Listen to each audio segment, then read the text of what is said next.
others.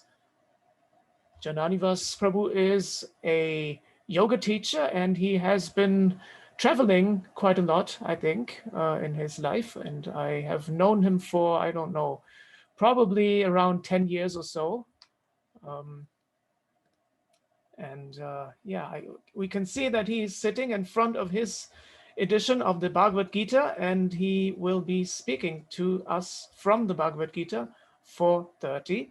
And I will be putting the link to the Bhagavad-gītā verse in the chat box. If you have any questions, you can type them in the chat box, or you can wait until the end when we have the time, and then you can unmute yourselves.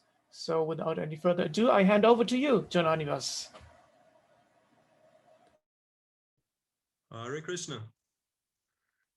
Can you just give me a time frame? Are we going till 8, including questions? Is that what we Yeah, do? Around 8, but it could be 10 minutes more. Yeah, sure. Yeah. Okay. No problem. And we start with some singing again, or we just go straight into philosophy? You can sing, but I don't think it would be practical for us to sing along, because it would be total audio mix-up. So anyway, whichever way you want. No, I'll just open with our prayers. I think that's more practical over the Zoom. Last time there were still people in the temple when I did the class, then it was nice, but this time I think we'll skip it. Okay. All right, so welcome and thank you for having me. It's nice, can speak a little bit Bhagavad-gītā philosophy in Ansbach, where I live and stay right now, and there's not much happening in this context. So even though no Ansbach inhabitants are actually hearing what I'm saying, except Laura, she's there, my wife. I have one live client here. I think it's nice that I can do this service from my home. Far out times, who would have thought? In Vrindavan, there is, if you've ever been in the Vrindavan temple, there is the Prabhupada Murti. If you look straight at the deities, there's the 3 big altars, and then to the left, there's the Prabhupada Murti.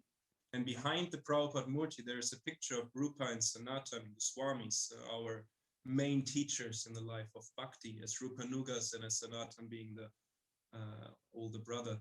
And they are both sort of in meditation. And if I'm not mistaken and remember correctly, I might be wrong, it's Rupa who is sort of sitting at the side of the Kund and staring at his thumbnail, like this, the actual nail of his thumb. And some or other, there is Adipurusha Prabhu, some of you might know him, he's a Bhakti Shastri teacher in Vrindavan.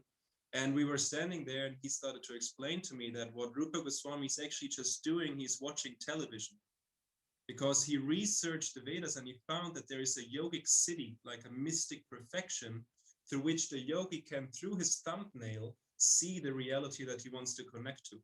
So he basically says, Rupa Goswami is watching Rasa dance, or Krishna Lila, over his thumb. So I guess we're sort of imitating in a very reflected and material sense. But the idea is not original, as the Goswamis already did it, just a bit more professional than we did. They didn't need externals, they just needed their bhakti and their thumbnail. So interesting little insight. So nice to connect to all of you there. I cannot quite see all of you, but it's fine. As Karuna Siddhi Prabhu said, there will be enough time. What is it? Karuna Shakti, sorry. Karuna Shakti Prabhu said there will be enough time for questions in the end. If I, in my talk, though, say something where you go like, whoa, I need to comment this, I need to I don't get it, I lost trail, I need to ask a question in order to understand what else is coming, also feel free to interrupt me for a moment if you get lost. Otherwise, if there's questions that you can wait till the end, that's of course welcome. Good. Also, we will be talking from this little book. I guess most of you know what it is, the Bhagavad-gītā, and we're in the 4th chapter. But just before I open, I will speak a few prayers just to invoke auspiciousness and especially invoke the blessings of our teachers and those who came before us. If you want to join me, very welcome. Yes.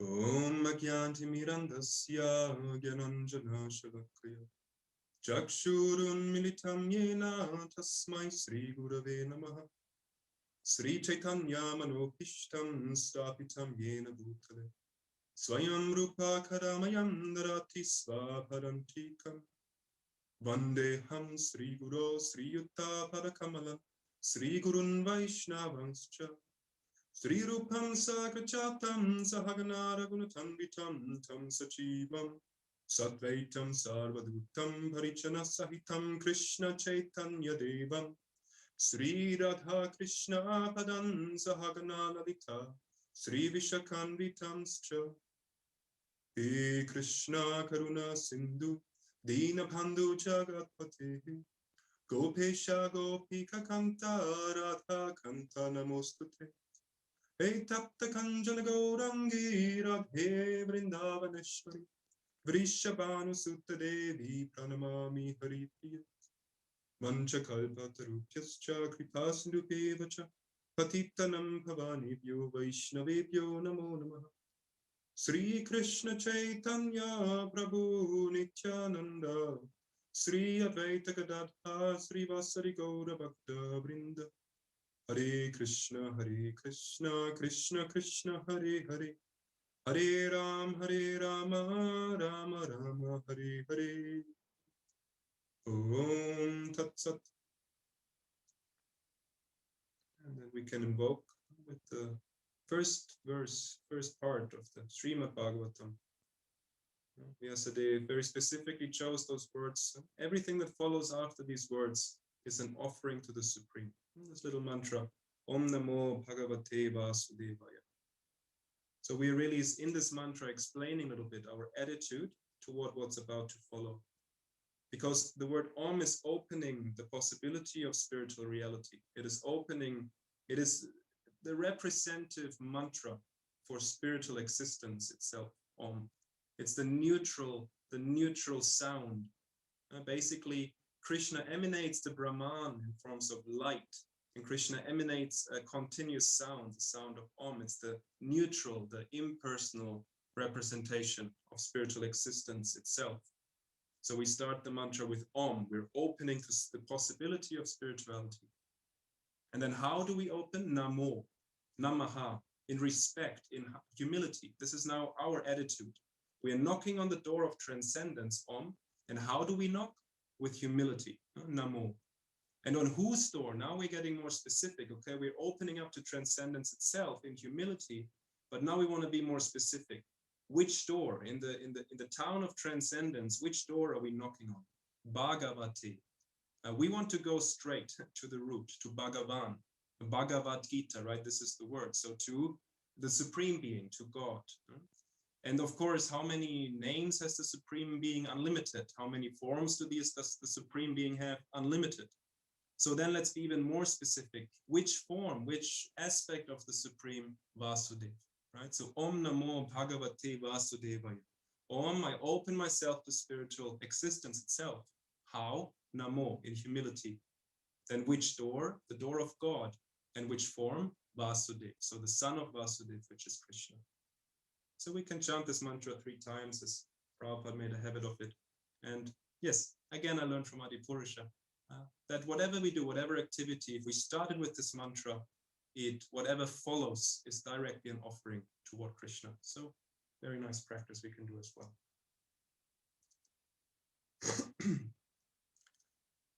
And if you like, you can listen to what I say and then repeat it. This would be the traditional way. I don't know, I can't hear you, but I guess maybe it works still.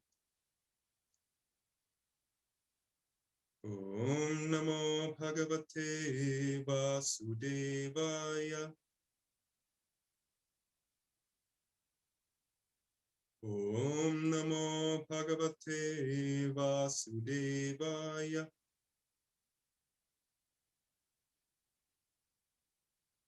Om Namo Bhagavate Vasudevaya.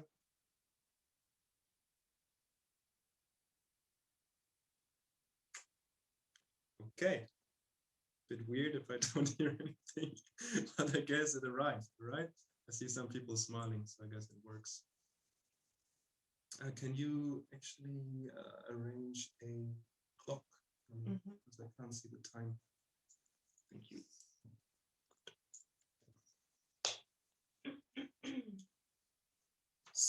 So, today we're reading from the Bhagavad-gītā, and we're currently in the 4th chapter, text 30.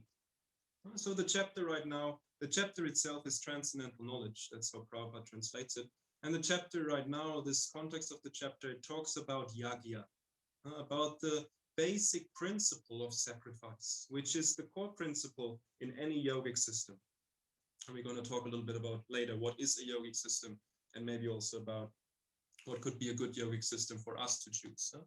But now we're talking about the basic concept, one of the prime ingredients of advancement in spiritual life, which is the ingredient, which is the principle of yajña. And I always like to remember that Krishna, in 680 something, roughly 700 verses, manages to basically summarize the content, the essence of spiritual knowledge, which of course is a far out feat, especially if you consider where he did it. Yeah, just before a world war started, casually. You know, we're just about to enter a world war. Arjuna is a little bit distressed. I guess, you know, we're just about to kill a few million people, but I guess it's a good time to speak a little bit about philosophy. Why not? Let's take our sweet time, 20, 25 minutes of a talk. Could be nice. Let me do it in nice poetry. And, you know, so amazing if we read the Bhagavad-gītā also a little bit with the understanding of its context. It gets much more transcendental yet.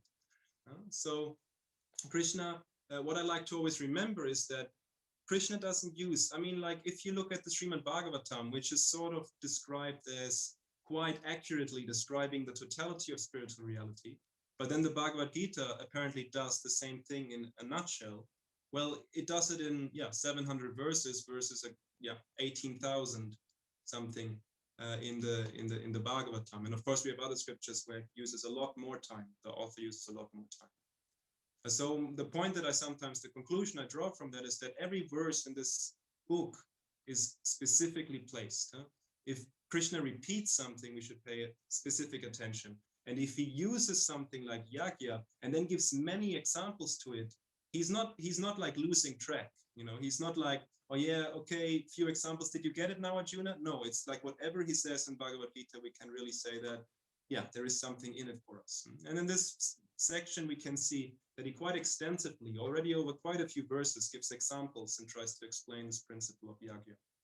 And today he's a little bit concluding one point that he's making, and I'll try to explain it a little bit from the perspective that I can. And of course, I got, by the way, this invitation to speak from my dear God brother, Janitai, who I can now see. Hi. And he was also telling me, like, sort of, yeah, I think this would be good for you, because actually the verse before you already talked to me about some time ago, I sort of took the message. Maybe I can also shed a little light on text 29, because that's sort of my field. So I might jump back to that in a moment. But let's explore the verse that we are on tonight. So it's the 4th chapter, text 30, and I'll read it out. Krishna says, sarve pyete yajña-vido, yajña-kṣapita-kalmaṣāḥ, yajña-śiṣṭāmṛta-bhujo, yānti brahma sanātanam.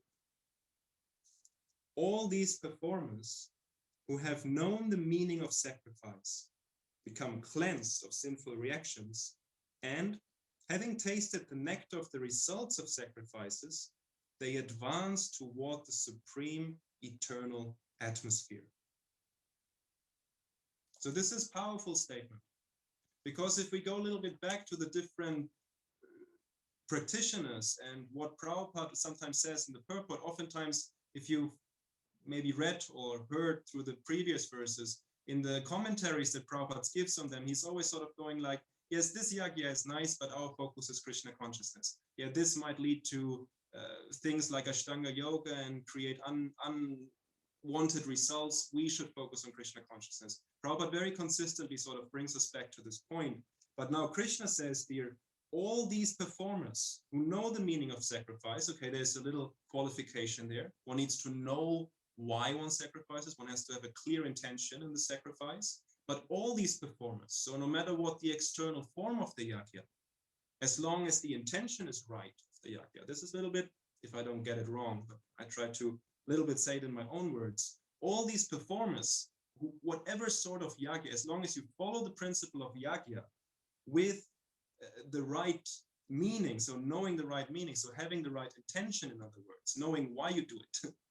You do the sacrifice and you're very clear what's your goal while doing it. They all become cleansed of sinful reactions. Okay, this makes sense. Yes, we can do sacrifices and get cleansed of sinful reactions immediately. We can prove that physically. We don't need any transcendental reality even to like make that statement correct. If I sacrifice something like not going to McDonald's, I will immediately get the benefit of not getting sick. You know, that we don't even have to go to a next life. There is immediate reactions to actions, right? Karma is often very instant. So yes, we get rid of sinful reactions, nice, but having the taste, the nectar of the result, so experiencing what happens in the process of sacrifice, they advance toward the supreme eternal atmosphere, right? So they advance toward the supreme eternal atmosphere, which is Brahma and beyond. So very interesting verse. But let's listen to Prabhupada's purport. From the foregoing explanation of different types of sacrifice, namely sacrifice of one's possessions, study of the Vedas, or philosophical doctrines, and performance of the yoga system, it is found that the common aim of all is to control the senses. Sense gratification is the root cause of material existence. So, powerful sentence. Sense gratification is the root cause of material existence. Therefore, unless and until one is situated on a platform apart from sense gratification, there is no chance of being elevated to the eternal platform of full knowledge, full bliss, and full life. So which platform is that? Fully transcendental. This is Satchidananda, right? And nice words. So this is where we want to go and go. This platform is in the eternal atmosphere or Brahman atmosphere. So this is where Prabhupada specifies what the supreme eternal atmosphere, which one does he mean? The Brahman atmosphere. So we are out of the universe. Sacrifice brings us out of the universe. Sense gratification brings us into the universe. Yajña, as the opposite of sense gratification, takes us out. Very simple maths. All the above mentioned sacrifices help one to become cleansed of the sinful reactions of material existence. By this advancement in life, not only does one become happy and opulent in this life, so one gets good karmic reactions, but also at the end, he enters into the eternal kingdom of God, either merging into the impersonal Brahman or associating with the supreme personality of Godhead, Krishna. Again, very powerful statement, but we have to read carefully. At the end, we might immediately conclude at the end of this life, but this is not what Prabhupada says. At the end of the path of yajña, right? Whatever strain of yajña you choose. It's not you do yajña your whole life and then you become pious and at the end of the life you go to heaven. This is not our philosophy directly, or this is philosophy within the material world. It might be true, but Prabhupada specified he means Brahman. He means out of the material world. So at the end, he enters into the eternal kingdom of God. So this is very powerful because this is very rare. So I'll read the verse again, Prabhupada's direct translation. All these performers who know the meaning of sacrifice become cleansed of sinful reactions, and having tasted the nectar of the results of sacrifices, they advance toward the supreme eternal atmosphere. Srila Prabhupada ki jai. Srimad Bhagavad-gītā ki jai. Jai Namo Vishnu-padaya Krishna Prasthaya Namo Vishnu-padaya Krishna Prasthaya Jai Nama Om Vishnu-padaya Krishna Prasthaya Bhutale Srimate Bhaktivedanta Swami Prabhupada Namaste Saraswati Devi Gauravani Prachari Nirvisheshunyavadi Pastatyadevi Sutta. So, powerful verse we got here. Sort of a conclusion of the section. Of course, Krishna continues it. In the next verse, for example, he says, best of Kurus, without sacrifice, one can never live happily on this planet or in this life. What then of the next? So Krishna might still continue a little bit with the topic, but here he gives a very powerful and important conclusion. There's a few things that I really like about this verse and about this teaching of Krishna, because one thing that we can see in Krishna is that he is supremely individual in his dealings with the devotees. Yes. Actually, Jananivasa, not me, but the original one, he once explained in a lecture that very simply, he says, God is one. but he became many. Why? For his pleasure. And we are these many. Very nice, simple, simple sentence that I still think about. So Krishna has us as a relationship, right? As a variety in order to create pleasure. And it's the very definition of our relationship with Krishna that it's completely unique and individual. That's the whole point. Krishna has a unique way to deal with each one of us, and we have a unique way to deal with Krishna. And that's not wrong, that's not weird, that's actually exactly how it goes. In a sense, even if Krishna would just be by himself, as I learned, he would be in Vrindavan always. The only reason he leaves Vrindavan is because of the relationship he has with his devotees. Some devotees who want to see him in a different form, you want to worship him in Ishvara bhav, who want to look at him as really the kingly god or so on. So then he continues that play, he continues that game with all of his devotees and takes unlimited forms in relationship to them, right? So the fact that our relationship with Krishna is individual is the very point of our relationship with Krishna from one perspective. Is that making sense? A little bit? Okay, bear with me. So what's the point here? What I'm trying to make is that then also our own self is individual. We are an individuum in Latin, something that is indivisible, that you cannot separate, that is the core of our existence. Now, this is where the word yoga a little bit comes into game. Because Prabhupada says, in sacrifices, he says all these yoga performances, and there's quite a few yogas that one can do in order to perform the yajna. But we might look at these different ways a little later, these different forms of yajna, but let's first go to the term yoga itself. It comes from the root word yuj, which means to connect. So we can translate the word yoga, even though we cannot really translate it accurately in English language, but we could translate it as the act of reconnecting, the process of reconnection, the path toward being reconnected. So this is one way to look at yoga. There's different ways. You can also derive it from the words yaha and gaha. Yaha is the point of origin, and gaha is to go back to that, so to go full circle. This would also be one way one can look at yoga from this point of view. Of course, you can also connect yoga to astrology and so on, but that's not of importance. We just want to look at the process. So looking at yoga as the word yoga as a process, as a path of reconnection. Of course, then the next question one would ask, nice, yoga means to reconnect. So what's the next question following that? Well, reconnect to what, right? And there is one thing that all yoga paths have in common answering that question. That's why it's my preferred answer to that question. Of course, we as devotees might immediately say, we're trying to reconnect to Krishna. Yes, very good. But if you look at that sentence, we are trying to connect to Krishna. So before we can connect to Krishna, it would make also sense to a little bit figure out who are we in order to actually connect, right? So yoga, in its general term, how it's used in pretty much all the systems, and in Bhakti Yoga, then this point is taken further, but yoga can be seen as a process of connecting to one's true self. Yes? To the self beyond the idea of self, to the self beyond the ego, to our true identity. And that's probably also the reason that many people take up yoga. This question, who am I really, right, is has haunted humanity ever since we can write. If we look at the oldest writings of the planet, it's already the philosophies turning around this point of who are we really? It's a fascinating question, an amazing question, and a question that has had a million answers by now, and a million smart heads dedicating their life to trying to answer it.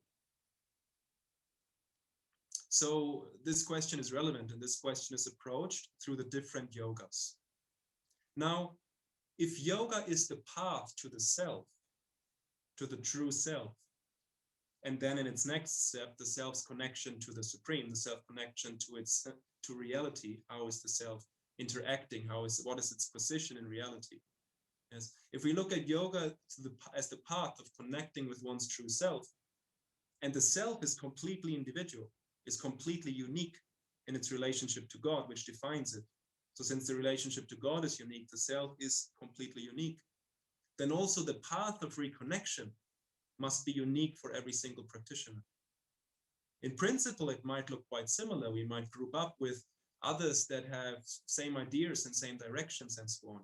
But if we really look at every individual devotee, everyone's approach toward yoga is a little bit different, isn't it? We have a little bit of a different focus. We have different likings. Even, for example, my core teacher, he always encourages that try to do yoga in a way that makes sense for you, that is one with your nature, that is individual to your needs. So this is a big thing in yoga as well, that yes, we're trying to find the path to the individual self, and because it's the path to our individual self, it must be an individual unique path. And how else would it be? Like, even if you follow someone along a path, you will never take exactly the same steps, right? You might stumble over a stone that he didn't, or you might skip a step that you could see, oh, he did it differently. We might compare a little bit and adjust. So in a sense, yoga, the whole point of yoga is this aspect of sacrifice. This is how any yoga system that we look at works. Because why? Because again, yoga, we are trying to reconnect with our true self, to see who are we in essence. And now Patanjali, who is the author of the Ashtanga yoga system, he says two very nice things. And actually Krishna, well, he probably has them from the 6th chapter of Bhagavad-gītā, because Krishna uses the same Sanskrit.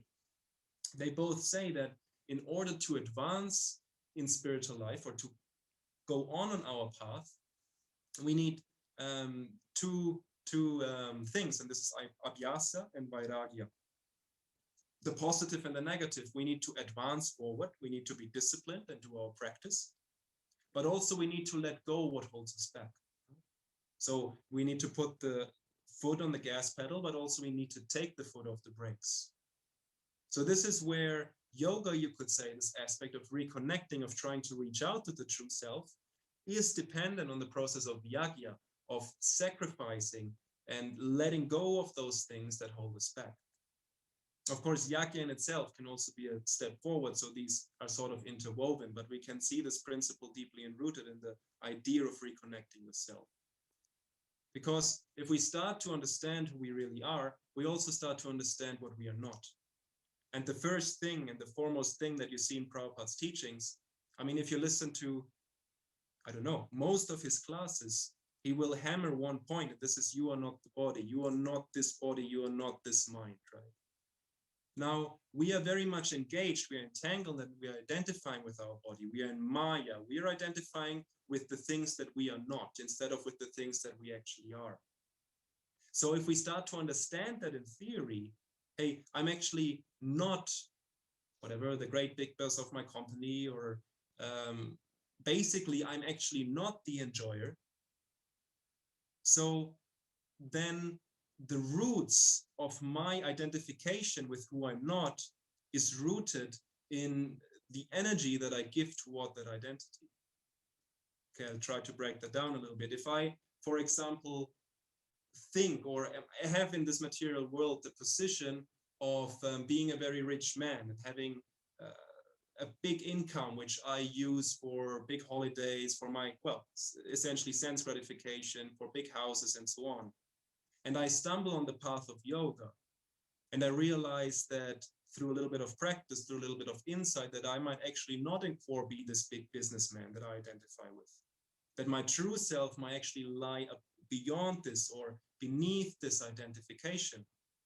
Then it is sort of a logical conclusion that in order to get closer back to my true self, I start giving up things that I only do because I think I'm someone I'm not.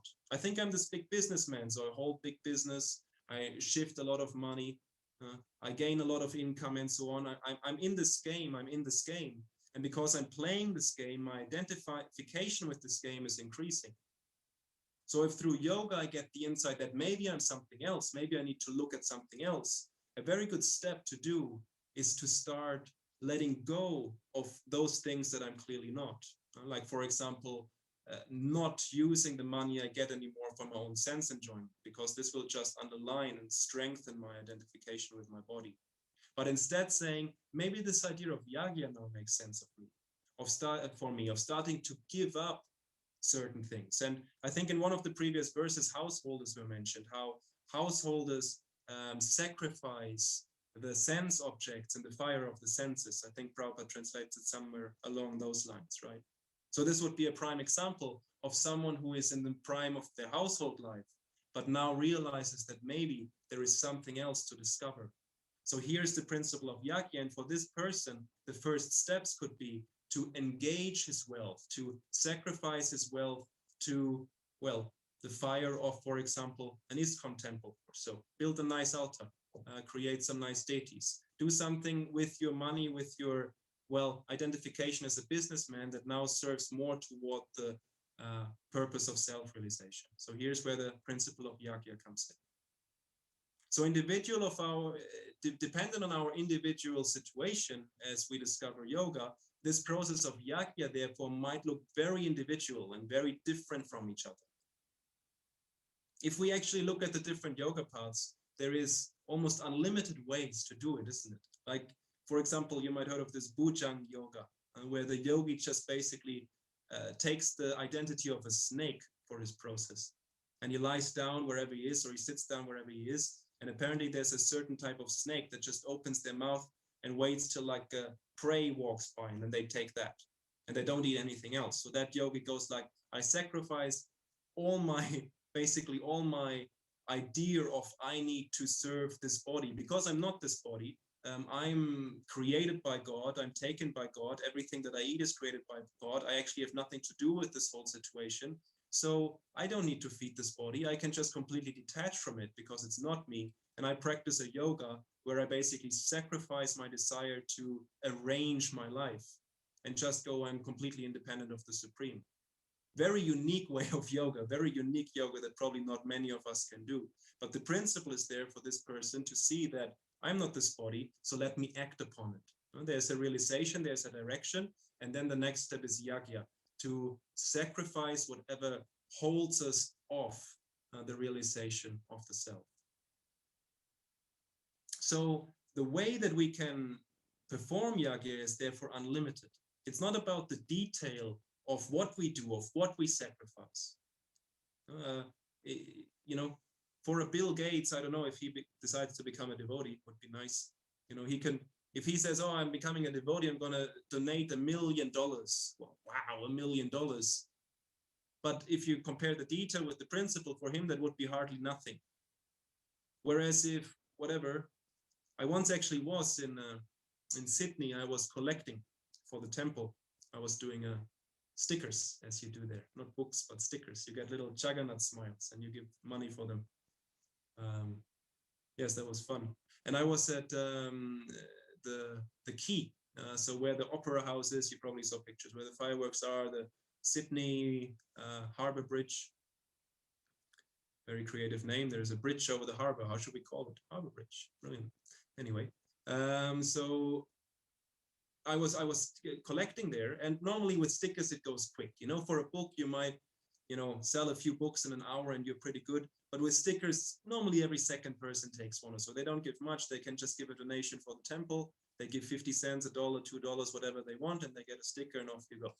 But for some specific reason, even though the quay was full of people, now this is a touristic place like anything, people throw money left and right, but for half an hour, no one wanted to see any of my stickers, nothing. Right? So I looked around and I sort of remembered what I learned from my senior book distributors and collectors, and it was always, well, if nothing works, it's probably your ego that is in the way. And one technique that I've learned on book distribution or so is, if the ego is in the way, just start to approach everyone so that the ego gets shut out, that you don't think, oh, I think this one will take a book and this one will not. Just stop that process, just approach everyone, shut off the mind, do your thing, everyone could take. So I was in that mode, no one took, but I kept on going. I'm just going to ask everyone. And in that spirit, I walked through a little park, and there was a homeless person. Obviously, I didn't ask him if he's actually homeless, but looked very much like it. Completely run-down clothes, completely in black, long fingernails, completely uncultured in his externals. And I was like, this guy doesn't. And then, oh no, what did you say, Jananivas? You'll approach every single one. So I went to him and I approached him. And I showed him the Jagannath stickers. And actually, while I talked to him, I saw in front of him lay a Bhagavad-gītā and a Bible, both completely like run down and like, black almost the pages, but they were there. And I was like, wow, this is interesting. And I talked to him and he was going like, yes, I know Jagannath. I'm like, oh, okay, whoever this guy is pretty cool. And he said, yeah, I'm going to give you a donation, but I'd like you to like read your favorite verse of the Bhagavad-gītā.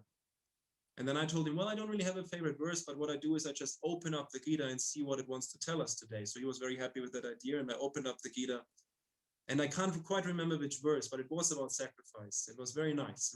I was like, yes, this is Krishna talking to me. So I pulled it through. I was like, okay, homeless guy, whatever, but I'm not going to treat him any different than anyone else. I asked him for a donation. So he pulls out his wallet and it's like this wallet fell apart, completely black, and it was utterly empty. There was no cards, no passport, nothing in it. And he opened it up and there was one $50 bill. And he, without even thinking, he pulled out the bill and he gave it to me. He's like, yeah, this is your donation.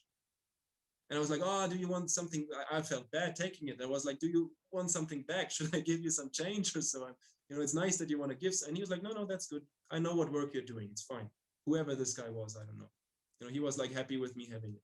And he wouldn't, So for Bill Gates, $1 million might be cheating.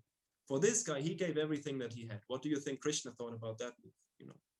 So he was sort of completely tuned in into this process of yajña. Who knows? He might have been a sadhu who renounced everything and just lives as I don't know. I walked away with the feeling like whoever this guy was, I should like vancha-kalpa. Powerful dude, right?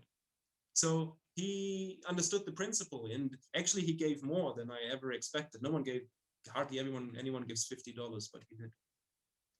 So in terms of the sacrifice, it's not so much about the externals, about the detail of what we sacrifice or how we do it or how it externally looks. It really is about the principle of why we do it and that we understand what we do. And this Krishna says very specifically in this verse, all these performers of yajñas, no matter, he says all these performers of yajñas, this includes all the yogis, this includes the grihastas, this includes all these dudes that he was like mentioning before, all these perspectives, who know the meaning of the sacrifice, so who are aware of the principle of what they're doing, become cleansed of sinful reactions.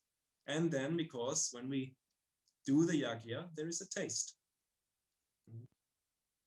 What is it? Vishaya vinivartante ninaharasya dehinaha rasavacham rasokyasya param drishtva nivartate. That in order to like let go of this world, we need to experience param drishtva, higher taste, or see it, experience it, drisht, actually see the higher taste, but yeah, taste, see on the spiritual platform, pretty much the same.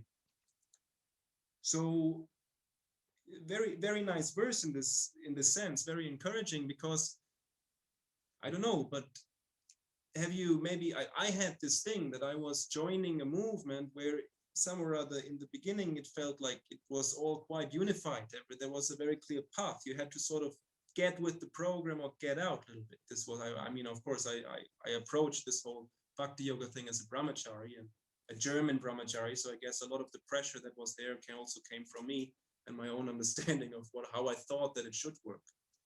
But the more I started to practice, and especially also the more that I carry this knowledge out into like the yoga world or into the shamanic world or wherever I'm invited, wherever I speak, I more and more actually can appreciate that even though with other people, they might not wear a certain robe or might not even be part of a certain culture, but I can sense that if they understand the principle of yajña and they include it in their life, you can feel it and it works, no matter how they call it, no matter how they externally coin it and so on. I, for example, in Australia, met a few surfers who were yogis. These dudes, they go out every morning, early morning into the water and fight with the nature. They have no particular reason to do it. They just have an urge to perform austerity. Some of them, of course, there's also the Instagram surfers. That's not the ones I mean, the cool surfers, the blonde guys with the blue eyes. You look at them and they sort of shoot lightning out of their eyes, fully power, full of Shakti. And I had conversations with a couple of these guys where, like, wow, they understand a lot about reality, even though they've maybe never looked at the Bhagavad-gītā, but there is knowledge coming through because of their yajña, because of their understanding that austerity and sacrifice is just part of evolving as a human being. Many cultures understand that. A lot of core cultures actually understand this principle of yajña. And if we study many of the cultures that we have available, like I've recently a lot studied the traditions of North and South America, the shamanic traditions, and this principle of yajña, especially like in the northern traditional Indian cultures, the Red Road or so on, paths like this, the principle of yajña is core. It is core, the principle of yajña, and then based on the strength of yajña, the principle of prayer. All these Indian songs, that's what they do. They sundance, right? 5 days without drinking, just dancing, hardly sleeping through the desert. And they sing songs to God. That's what they do. So there's the principle of yajña very strongly represented. So we can see this principle all through humanity. It's natural. It's a natural ancient knowledge that we, yes, can read in the Bhagavad-gītā, can read about in many other texts, and also see that those who perform it, simply by performing it, they know it's the right thing to do, and that they get a taste to continue, isn't it? Like no matter if they have a philosophical understanding or not. I mean, we learn that in the Bhagavad-gītā as well, that karma and jnana, they are two sides of the same coin. If I start to perform karmic yoga, which is based on yajña, then the knowledge will come. Or if I have the knowledge, then obviously the action will follow. If I know that I should do this, then I will act upon. But it goes from both ways. That means if I discover the principle of yajña, even though I might have no knowledge that it exists, simply by performing it, the knowledge will reveal itself, and we can see that. And this is practically experienced. As soon as we perform, as we tune into the process of yajña, of letting go of our ego, letting go of our identities, sacrificing them into the fire. And of course, who is fire in the Vedic culture? Not only in the Vedic culture, again, for example, North South American shamanic culture, the fire in the middle is representing Vakantanka or Bhagavan or Ishvara, right? So offering it toward God, letting go. If we let go of it, we bring it back to source, right? To purify. We see this principle in many cultures. And now I think it's very important for us to appreciate that principle, and therefore also appreciate the people that are carrying this principle, no matter how they externally look, no matter how they externally sort of present themselves. Because we can understand if the action of sacrifice is there, then the realization of sacrifice will follow sooner or later. As Prabhupada says in the purport, at the end, you will end with God. Because that's the nature of yajña. If you let go, then you make space for knowledge. If you let go of your ego, if you sacrifice your lower natures, then you make space for your higher nature. You make space for knowledge. You make space for God. And the more you taste that higher nature, the more you will investigate and get interested in what's there on the other side. There is something about this. Why is it more fun to give a present at Christmas than to receive one? That was a question that came up in my mind when I was 10 or 11 years old, right? Simply by giving the sacrifice of spending my own money on my brother, there was a little realization of, wow, this is nice. I should do this more often. Yajña carries the realization with it. And of course, the deeper we go in the process and the more precise we get in the process, the more powerful it gets. So that's why Prabhupada and again brings it back for us to, yes, all sort of sacrifice is valuable, but of course, there's also most valuable sacrifices, like, for example, Maha Mantra, to give the mantra in there. And Krishna says this in the Bhagavad-gītā, right? He says, from yajñas, I'm the japa. Right? It's a very powerful verse. From all the yajñas, I'm the japa. Patanjali echoes that again in his Yoga Sutras. Right? So yes, we have a reason we have a very clear path. We have a very clear way of sacrificing. But also, as devotees, we can understand, as we had before, we are individual. Our path to the self is individual, and even the relationship of the actual individual to Krishna is individual.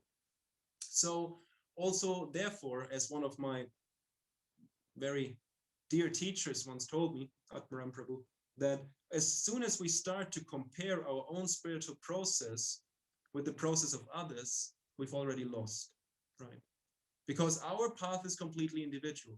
And Krishna says this in the Bhagavad-gītā as well. Better to perform your own duty perfectly than to unperfectly than to imitate someone else's perfectly.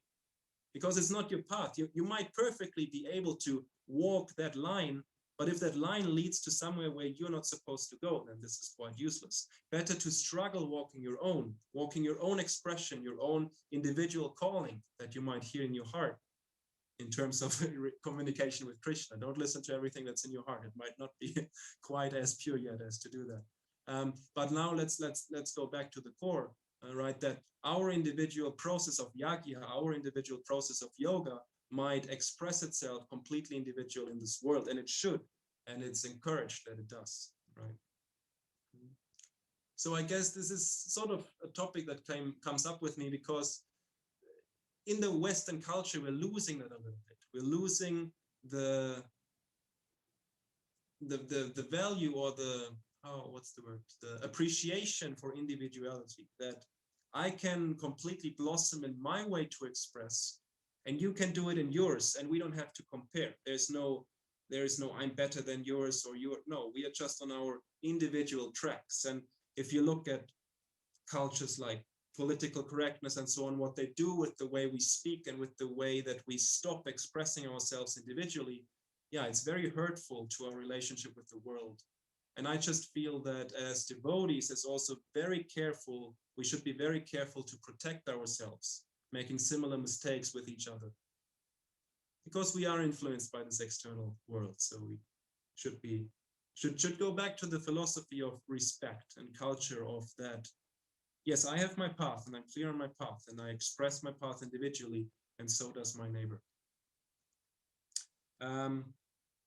Well, this is, of course, then one perspective. The other perspective is, okay, if we start to space out and take it as an excuse, then it again gets dangerous. And this is also one big part of yoga, is this walking in balance, not going into the one extreme, not going into the other.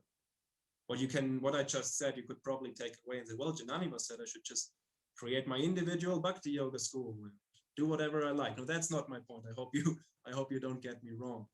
It's a good idea to follow the principles that Prabhupada gave, 16 rounds, 4 principles. These are a fixed frame, but it's about the picture within the frame that we are actually interested in. So this we should design perfectly individual, without, of course, necessarily leaving a trail. But even if someone does, who knows? I mean, for this person, he should be very clear about what am I doing and what's my relationship with Krishna. But who are we to judge? Just as a thought. Okay, I guess some of the topics that came up in my mind are quite little bit tricky to express. And because I can't see all of you, I sort of kept it a bit vague. If anything of that sparked your interest, then we will now go over to the question section. And then please go and ask, and I might get a bit more precise in what I actually mean. But I also don't want to. Yeah, it's a bit hard to speak if I can't really see the reactions of the people I speak to. Normally, it's a bit easier to read. But going back to, I guess, the point of my class is we had a verse where Krishna is basically saying that the performers of yajna, all these performers, no matter how they externally express the principle of yajna, if they understand the principle, then they will rid themselves of sinful reactions. And I already threw in the beginning how this is very directly observable, that if I let go of the weights on my back, I feel lighter. Very simple example. That's directly observable, right? So this principle works in many deep ways. And then if I let go of that weight and I feel lighter, then this might be nice. Oh, I feel lighter. Even though I sacrificed something, I feel better than before. Reverse psychology. And that sort of leads us to, how does the self actually work?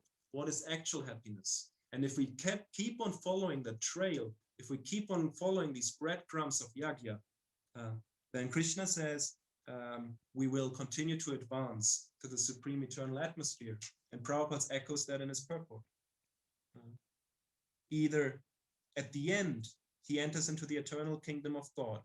And of course, he says either merging into the impersonal Brahman. And now we as devotees go like, oh, that's Maya, that's horrible. And yes, if you want to go to Krishna, the Brahman is not a good idea at all, because you might get lost for a very long time. But still, it's spiritual platform, and therefore a very, very powerful outcome compared to any outcome we can gain in this material context. So a glory to sacrifice, a glory to yajna. And yeah, sorry, Janita, I got carried away there. I never talked about ingoing and outgoing breaths, but it's pretty boring as well. I guess you don't want to practice it anytime soon, so we'll have plenty of time to talk about it. If there's no questions, I'll still talk about it, but otherwise I'd rather open it up for any questions, any comments. Thank you for your attention so far. I'm also very open to criticism. If you think something I said is completely off or nonsense, please just say very nice also. So don't be shy if you have some question. So if you have any comments, remarks, questions, or criticism, as he said, please unmute yourselves and speak right away. I cannot see anything in the chat box. So yeah, as we are not too many people today, recently we had Jananivasa Goswami, and I think we had 64 people or something online. Oh, that's nice. Yeah, and yeah, we are like 12 in total, 12 participants, it says here on my list. Probably not counting those who are sitting at home, like with their families and their groups and their whatever gatherings they might have, or maybe not. But yeah, it says 12 participants, including me and you, the speaker. So yeah, I know some people are sitting at home with another person, at least one other person. But yeah, since we're not so many, you can just speak right away, unmute yourselves. I can see Shumit, for example. I can see he's sitting in front of his camera. He might be eager to say something. I cannot quite read his face, but... Yes, Prabhuji, I would like to ask you a question. Okay. Hare Krishna, Prabhu. Please accept my humble obeisances. I really liked your lecture. So, as you have mentioned that between all the yajnas, chanting or japa is the best one, right? So, and Krishna you have says, I don't know, maybe Krishna is wrong, but normally yes, a pretty good idea what he's talking about. Yes, please, sorry. and you have said that by doing sacrifice by doing sacrifice and thinking beyond our bodily or material nature, that means we are not body, we are not this mind, we are so the thing is, while during this chanting process or somehow or sitting in a lecture, our mind goes away. I lost focus, and different kind of mind chattering goes, right? So that means I am still attached with my mind, and I am still attached to my bodily concept. So my question would be like this: that how can I realize, or how can I basically gain this, or do some sacrifice, or what should I do sacrifice to gain that ability to think beyond this material or bodily concept and stop my mind chattering? Hare Krishna. Okay. Very nice question. Thank you. If you find out, you let me know, huh? Then we can. No, but I'm half serious, because it's not so easy. And I think very important in this process is to also appreciate that it's not so easy. What immediately comes to mind is one of the very early teachings of Krishna to Arjuna, where he says, where he says that in winter and summer, in pain and like he says that the yogi or the self-realized one, he says equal, he stays non-disturbed in heat and cold, in pain and pleasure, and you could like count up all the dualities, right? And I've always thought this is a very powerful verse. I like this verse, but at one point I read it and I felt, wait a second. What this verse is indirectly saying is that also the self-realized soul is experiencing pain and pleasure, is experiencing the dualities of life. But what does Krishna says? He is not disturbed by them. He doesn't run after them. He doesn't identify with them. So this is sort of a vicious circle that you are approaching, which is very common. That, for example, I chant, and I don't know why, sometimes when I chant, my mind's not so attentive. Sometimes it walks here and left and right, and you know that theoretically speaking, you're quite sure that you moved your mouth for the last 5 minutes, but then at the same time you thought about your shopping list and you thought about all these things, and then afterwards it's like, what did I do? What just happened? You know? And the mind's powerful like that. It can carry you away for like 2 minutes, you don't even notice, and then you're back and like, whoa, I guess I wasn't so attentive. So to control that and to stop the mind from disturbing us, yeah, this might take a while, because the mind, we're sort of shaping the mind into a new reality. This is the path we're on. And really, the end of the mind is the end of our material experience. So this is also nice to keep in mind, that the mind is our interface with this material world. So as long as we are interacting with this material world, the mind will be there. Even as long as we have these bodies, just as long as we have these physical bodies, we keep the same mind. For example, my teacher, he has been practicing Krishna consciousness for a very, very long time. And he has been practicing, from my perspective, very, very seriously. And yet, he often says about himself that he is the same stubborn Dutchman that he was 40 years ago. Certain things about his mind just didn't change in all this time, right? The structure of his mind is still the same. It didn't just change. What he learned to do is to be completely at peace with it, to tolerate his mind as it is. And of course, therefore, then it becomes just transcendental. The mind is like a tool, and the question is not so much can we perfect the tool, but how do we use it? So this is good to remind ourselves also that in the practice, when the mind carries us away, and then we continue and we go like, oh my God, the mind carried me away again, so horrible. And then actually what you're doing is you're responding with the mind to the actions of the mind. The mind already tricked you by not letting you chant attentively for a minute. And now he's tricking you by getting upset that he tricked you. And therefore gets you into a new circle of, oh, I'm so fallen, I can't even be attentive. And you continue in that whole emotional and mind maze and going deeper and deeper. This is what the mind does. It tries to really pull us away. So that's why I really like this verse of just not controlling the mind necessarily fully, because yes, Arjuna, he's a pretty powerful dude. He could shoot arrows faster than a machine gun if you look at the descriptions. Yet he says for him, the mind is more difficult to control than the wind. What to speak of us? Very difficult. But what we can learn to do is to tolerate it. Yes, my mind is the absolute rascal, but I guess that's the mind I have. That's what I can work with. What mind? You were absent again for a minute. All right, can we now continue, please, with the japa? Yes, I know you want to tell me all the story, how fallen I am. I'm not going to enter it. I'm just going to bring you back to the mantra and continue. So to actually be not disturbed by the mind, as I said, I was serious. When you figured out a quick way to do it, please let me know. Because I think a majority of humanity would be very interested. But what we definitely can do, and this is, for example, also reflected in Rupa's teaching. We had him at the beginning. You remember the thumbnail? And also pretty powerful guy. And he gave us a lot of books and a lot of instructions. But Prabhupada often said that the most important, the most primal we get in the Upadeshamrita, the nectar of instruction.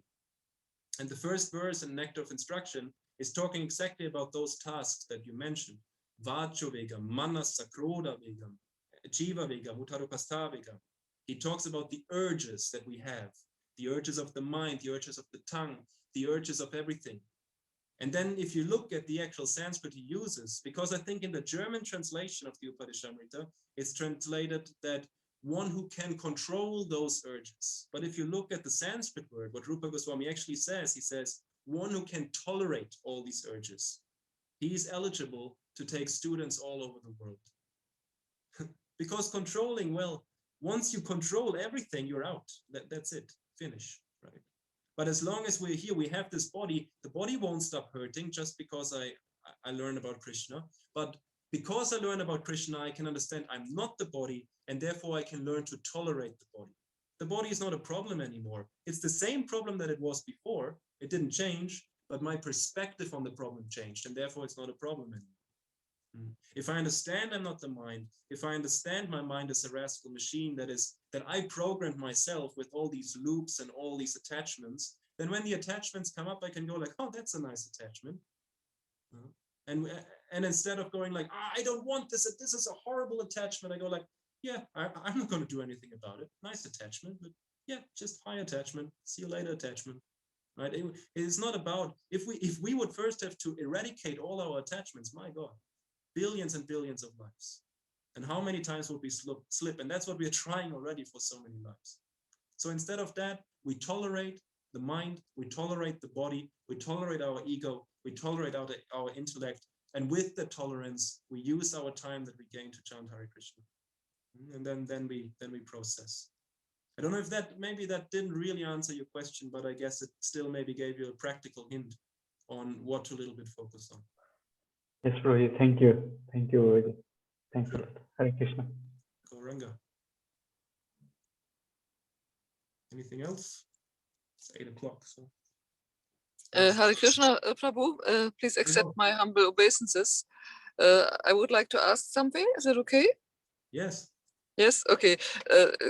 Please excuse that I had my camera off. I'm driving in the car, not now, but during the time. Thank you very much for your very good lecture. I appreciated already your lecture some months ago about lust. It was very helpful for me. I have 2 questions.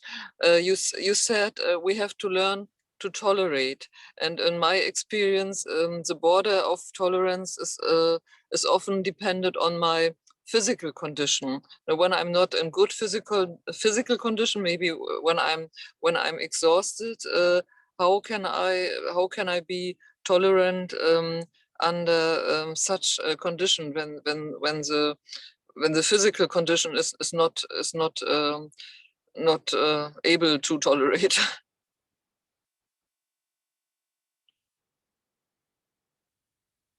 There we go. Oh no, I can see you even. Is that you? Yeah, cool. Okay. So I guess one help that I have with tolerance, it's again a very difficult question to directly answer. But one thing that always helps me very much with tolerance is to also not judge my own states or not necessarily compare my own states. Because, for example, I noticed that I've learned that I should be happy and not sad or not angry, right? And at one point I realized though that that's not really helpful, because sometimes I just am angry, or I am really sad, or I am whatever in a state that I maybe would prefer not to be in. And then again, we create a loop through this, because if I'm angry and I sort of go like, I don't want to be angry, and I get angry at being angry because actually I don't want to get angry, I create a new loop. So one thing in terms of tolerance, I think what I had to learn personally is to also tolerate me being angry and going like, okay, I'm angry right now, I better go express it. I better live with that now. It's not a bad thing. It's not a good thing either, but it's just what it is. I cannot change it. So let me, I many times had to explain that to my wife. That sometimes I'm angry, and then I'm angry, and I'm not acting like I'm not angry. I'm not acting like I'm something that I'm not, because yeah, and for her sometimes a little bit like, why would you be angry? And I go, I don't know. This is where I'm at. I didn't really choose to be here, but at the same time, I felt like that I start to judge myself for maybe having pain or not treating my body right, or maybe I can maybe even explain it. I'm angry because I didn't sleep much, because I got lost on YouTube yesterday night. That would be a reason why why am I so stupid? Instead of going into that loop to just accept, well, I'm angry, let's see how long that goes. That's an interesting experience. Let me see how chanting goes while I'm angry. That would be interesting, right? Instead of like comparing or judging that state, that we then just accept it and tolerate where we are at. Of course, the more the body and mind challenges us, the more tricky that gets. But then if we look at life as a practice, then we can see it maybe a little bit as a blessing, that, oh, I'm angry today. Oh, let's see. You know, yesterday I was happy and the chanting was pretty nice. Today I'm really angry. Let's see what I can do in this state with the Krishna gave me a bit of a challenge today. Krishna gave me a task. Oh, my body hurts today. Can I still, what can I do with this hurt body? Can I still smile maybe at someone that walks by? And then we can actually, if we have disadvantages in body and mind, we can a little bit see it as an extra practice of life. Yeah, but again, this is just like a few angles I can give to directly answer how to tolerate or how to transcend. I guess I'm not really able to, sorry. But maybe this is a perspective that can help you a little bit. Thank you very much, Prabhu.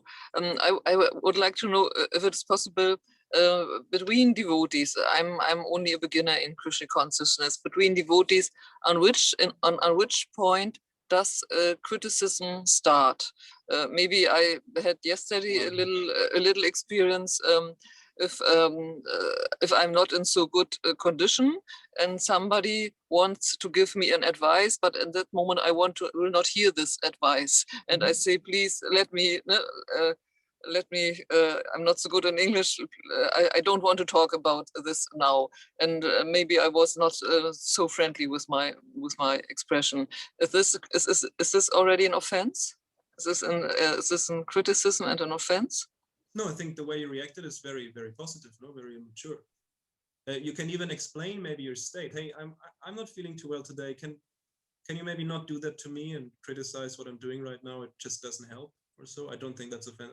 That's just explaining what you're experiencing. That's just being honest, isn't it? See, what is an offense? Like, would it be less offensive to just smile at the devotee and think like, oh yeah, wonderful advice, Prabhu, thank you. And in your mind, you go like, what a jerk. I don't know. For me, that would be more an offense than just being honest and going like, I really can't take this right now. I don't know. Maybe it's good advice, but maybe you can tell me again tomorrow or so. I just have a headache and please. I think being honest to each other is quite important, honestly speaking. So for me, I don't know thank you very much. I don't know what you said, but yeah. It's a good advice for me to see it that it's better to be honest than to be Heuchler auf Deutsch. Yes, and yes, this is so. When you are a beginner, you hear so much about offenses and you don't have a practical experience, and that's why I'm a little bit anxious that that I do something which could be an obstacle on my spiritual path. Yeah, but sometimes if we are too afraid of offenses, then we might give the opportunity for others to do offenses, you know? If you allow someone else to offend you because you don't have the truthfulness or courage to stand your ground and say, hey, what you're saying right now is not right, or I don't like it, you take the opportunity from that person to realize what he's just done and maybe apologize. So offense is not only, the more advanced you become in Krishna consciousness, the more likely and dangerous it is to offend someone. It's not that it becomes easier. In a sense, if you are new, you have sort of maybe we should do it differently, not talk too much about offenses in the beginning and then become more clear about the principle of offense in the end. Because like, I can also offend you, and Krishna doesn't, you say you're quite new to a devotee, who knows? I don't know what's your relationship with Krishna. You don't know either.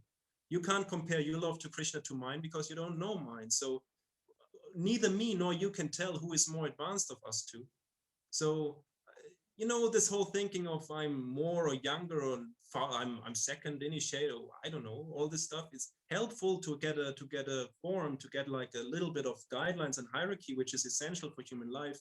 But within that, in terms of principle of offense, I think to treat each other as human beings and as full beings and just be honest and respectful, no matter what how do you measure advancement? I don't know. I've never found a machine to do it. So if you respond in telling someone truthfully what you think, without, of course, using swear words, or ideally saying it as calmly and humbly as you can, also not always possible, also no problem. If you're angry, you're angry. Then we just have to speak the best we can. But then we're also giving the other person the chance to, you know, not get in their ego and go like, I'm the senior devotee, so I'm going to tell you how the world works now. Maybe this person needs to hear, hey, was not very good what you just did now. Then he might go like, okay, sorry. And then Krishna is very happy that he could be humble and you gave him that opportunity.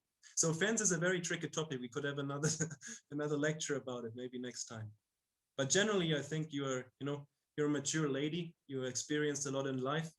And then if someone comes and tells you something where you might not fully agree with, I think it's fully your right to say that in a nice way. Or maybe even say, hey, I just don't really want to hear this from you right now because I have a headache and maybe we can talk about it some other time. Something like that. No? Yes, thank you very much, Prabhu. I'm totally conscious this is the problems of the problem of the false ego, because as long as I identify with the headache or something like this is a problem of the false ego. This is again the point. Yes, this is more probably a problem with your false ego, but that's also reality. You have that false ego right now, and to just act like you didn't is also not helpful. So yeah, we have to accept where we are at in life. The first thing you need to know when you have a map, right? The most important information you need to use that map is where you are at on that map. If you cannot be honest on where you are at on that map, the whole map is useless. If you have a map of Germany and you want to travel from Nuremberg to Augsburg, but you look up the way from, I don't know, Munich to Augsburg because it's closer, it's stupid, because the map won't help you. It will only help if you're honest about where you're at, who you are, what your thoughts are, what your feelings are. And I feel as devotees, we should learn again to treat each other as family, not as colleagues, not as some competition dudes, or I don't know what sometimes happens, apparently, maybe, as what I hear and what I've experienced. We should again learn to treat each other as family and therefore speak with each other very honestly. And you know what I've all told to my brother? I punched my brother in the nose and made him bleed like anything. I have a very good relationship with my brother, because we are brothers. And we expressed our emotions to each other, and we were sometimes very honest with each other. And that was very tough times and very intense times, but it connected us as true beings. Now we have a connection which is rare to anyone else in this world, because we just accepted each other as family. And on that base, offenses become, well, to then offend someone is really tough. Now we are getting offended. This is again this modern culture. Sometimes I feel it's sneaking into our movement. Everything is an offense. Oh, you said this and this. Yeah, but I meant that and that. Oh, never mind what you meant. You said this. So let's talk about what you said and not about what you meant. All this sort of stuff, we mustn't allow it to enter our movement. And we must just continue as a family, as Prabhupada wanted us to be. If you listen to some of the conversations of the early Prabhupada times, then the devotees were talking very rough to each other sometimes. But they were really family. They really, they would die for each other. And I'm not sure if we can say that today of all our relationships in the movement. So we have some work to do. And especially the new devotees can bring this energy in, because they haven't been maybe brainwashed so much by the old ways of more and more treating each other rather than as colleagues or competition than as family.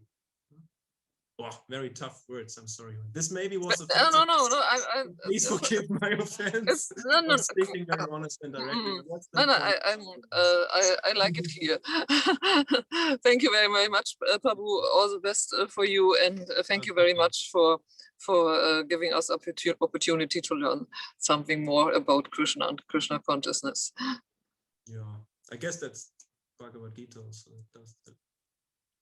Yeah, but thanks for your question. Very nice. And yeah, again for the other, sorry, that was quite personal answer also. So don't be too hard on me, please.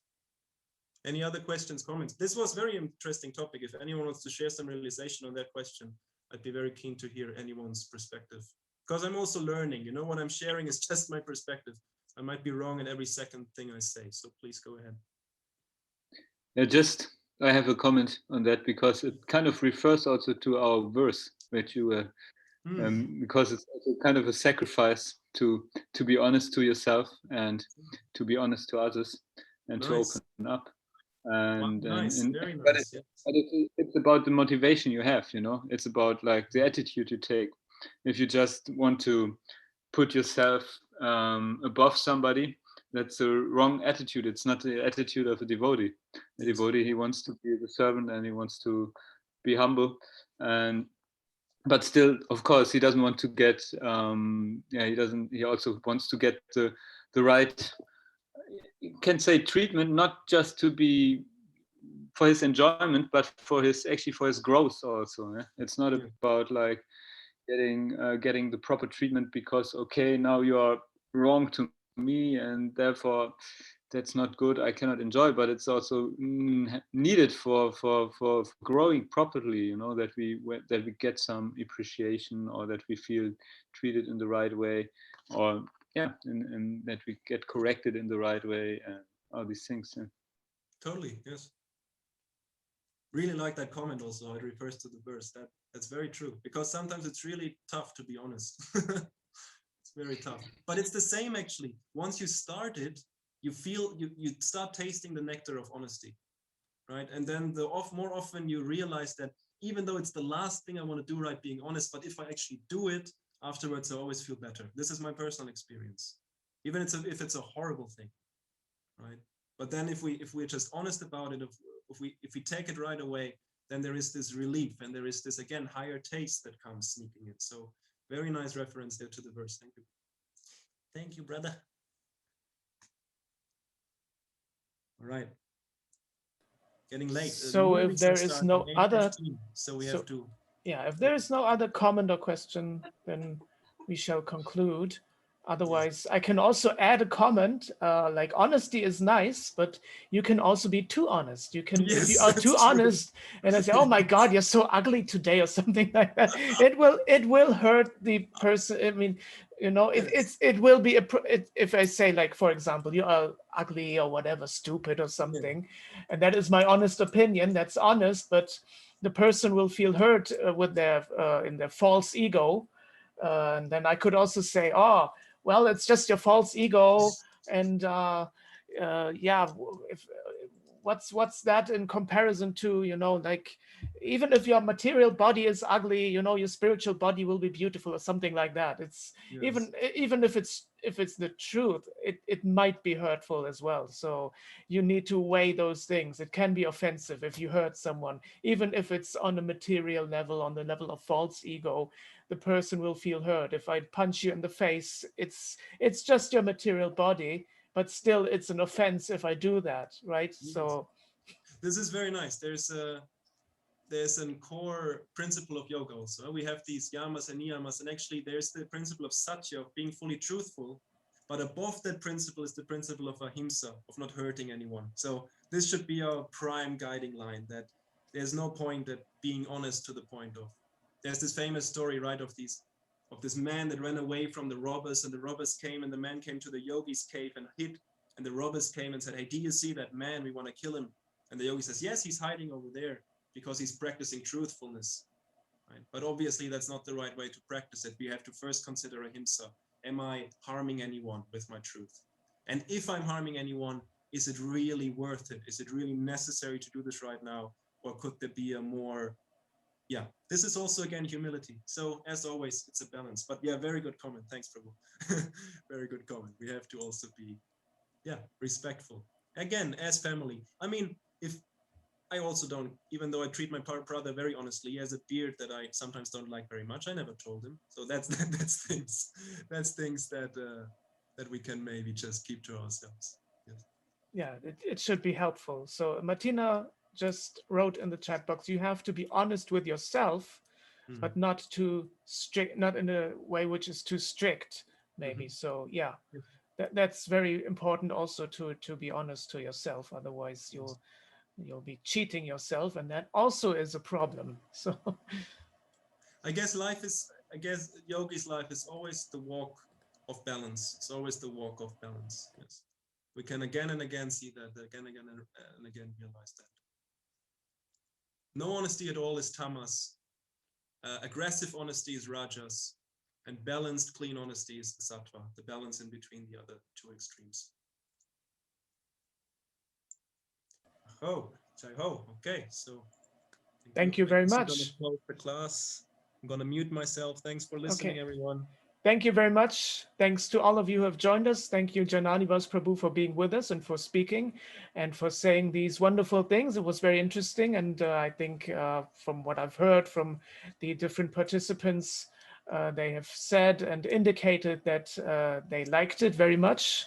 And we would be glad to have you with us again. And we would also be glad if those of you who have joined us would be with us next week, next Wednesday. We still don't know who will be speaking, but we'll be speaking about the next verse in the Bhagavad-gītā. So thank you very much, and hope to see you soon. Hare Krishna. Just a small note, Matanga Prabhu will speak next week. We already Yes, found somebody. exactly. Matanga Prabhu, I forgot. Correct. Yeah, he will be he's from Bulgaria, right?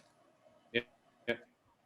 But Italy, Bulgaria, he's kind of a mixture. And okay. His heart is in Italy, but he grew up in Italy, but his origins are in Bulgaria. And yeah, he's an international guy. And he's very learned also. Yeah, he likes the scriptures. So we will see you hopefully next week with Matanga Prabhu. Hare Krishna.